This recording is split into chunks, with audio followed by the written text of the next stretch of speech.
Another thing is unworthiness, and fear is used in human trafficking. It's used in abuse situations. You see, if people are confident and believe in themselves and stand up for themselves and their families and work to help each other, they are not likely to be victims. So you may not like the way I say things. You may not like the way I do everything. That's okay. That doesn't bother me as long as you get something out of it you can use. Now, I am a believer in personal freedom.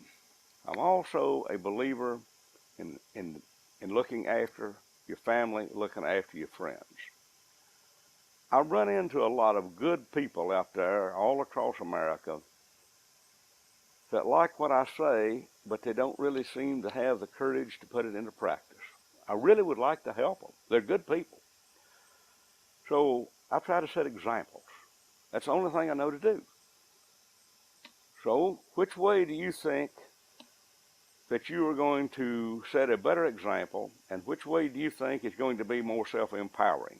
To have a little bumper sticker that says, codependency no more, or buckling on a 357 and wearing it to town, wearing it everywhere you go? Which one do you think is the most empowering?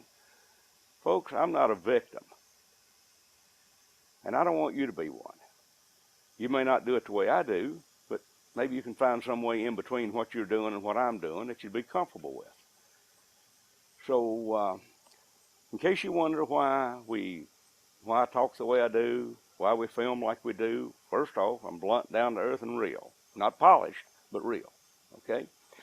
Not only that, we've had an awfully good lot of results with what we've done. So, just want to share it with you. So what I'd like to do is take unworthiness, doubt, fear, shame, and guilt and transmute it into high self-esteem. People with high self-esteem and self-confidence are a heck of a lot harder to control. Not only that, they won't be victims anymore. Okay, now, there is another subject that's a little more difficult to explain, but let me briefly address it here, and that is called a fragmented soul. Now, I don't know how many of you folks out there watching are horse trainers. You might have heard the term breaking a horse's spirit.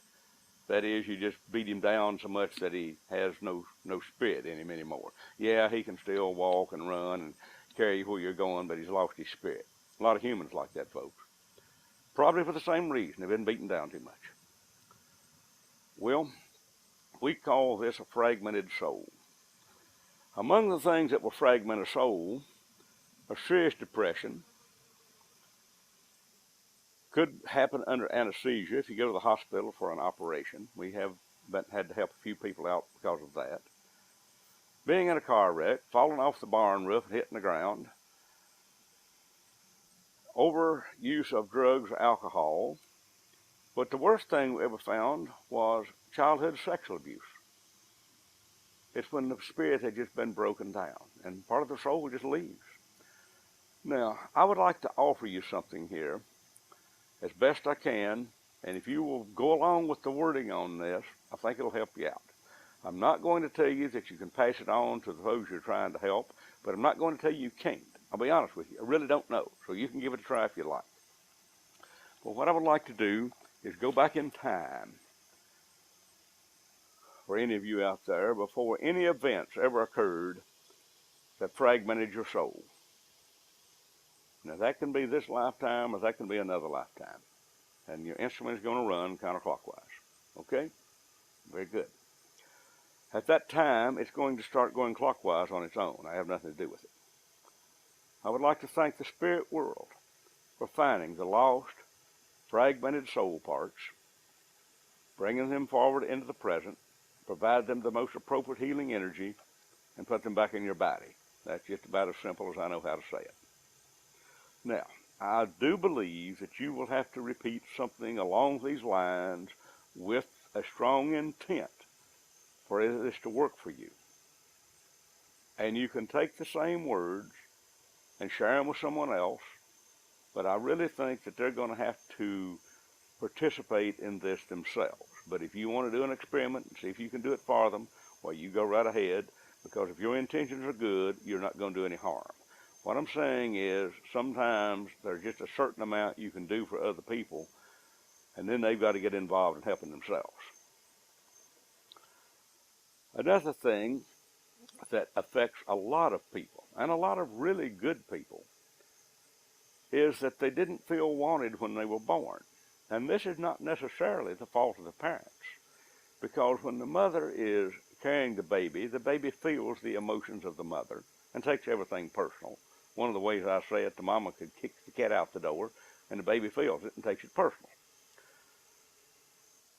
Being born in impoverished conditions, in a home where people fight all the time, would cause a baby not to feel wanted when it was born. Jealous older brothers and sisters might be a factor.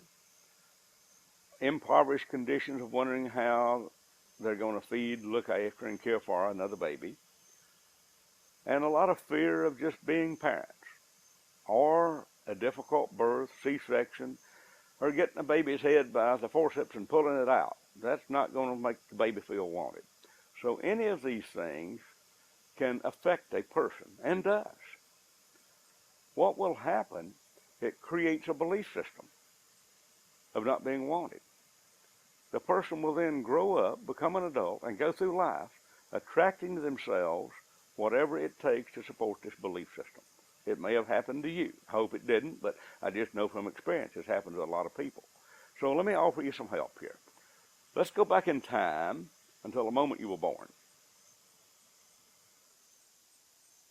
And at that time, let's remove the emotions of the beliefs, thoughts, memories, and conditions that would have prevented you from feeling loved, wanted, accepted, and safe.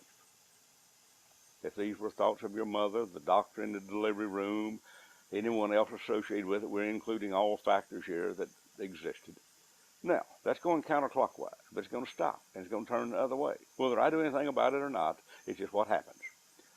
At this time, we're going to take all that energy that we just neutralized and transform it into the most appropriate energy that would cause you to feel loved, wanted, accepted, and safe at the time you were born, and bring this energy forward into the present and into the future. And this does definitely apply to those people, those victims you're working on out there today. We know we can send this one to people. The soul retrieval, they may have to get involved themselves. But this one here, I think we can send to people even without their knowledge. I realize that this is a stretch for your imagination, but here again, I have a choice. I either tell you about it or I don't. Which way do you think you're going to be better off?